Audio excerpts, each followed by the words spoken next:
زندگی میں کو 23 سال میں یہ مہینے بار بار آئے.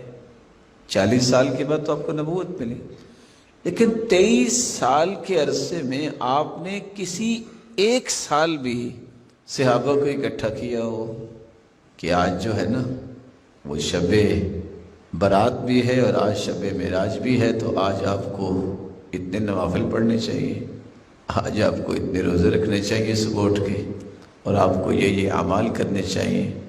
امت کو اس بات کا حکم نہیں دیا.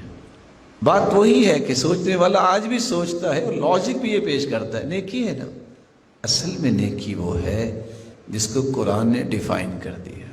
نیکی وہ ہے جو محمد کریم نے پیش کر دی ہے، سمجھا دیا ہے. جس کا تذکرہ قرآن و حدیث میں نہیں ہے وہ نیکی نہیں بن سکتی، کیونکہ نیکی کا معیار اور پیمانہ ہی دو چیزیں ہیں. ترکت فیکم امرین لن تضلوا ما تمسکتم بہما کتاب اللہ و سنت رسولہ. لوگوں میں تمہیں دو چیزیں چھوڑ کے جا رہا ہوں، ایک اللہ کا قرآن ہے اور ایک اس کے رسول کی سنت ہے. جب تک ان دونوں چیزوں کو تھامے رکھو گے تم کبھی گمراہ نہیں ہوگے. ایک بھائی محترم معزز مکرم اٹھتا ہے، دیکھیں جی قرآن کی تو آیت ہے. اللہ آپ کو سلامت رکھے میرے بھائی، یہ قرآن کی آیت کس پہ نازل ہوئی؟ محمد کریم پہ.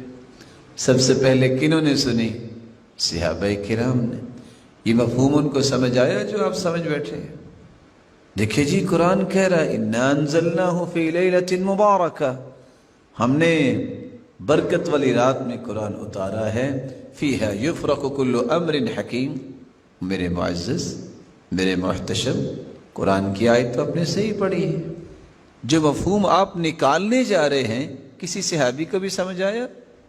1,44,000 صحابہ حجۃ الوداع کے موقع پہ تھے اور آپ نے سب کو مخاطب کر کے فرمایا الا هل قد بلغت، کیا میں نے پہنچا دیا؟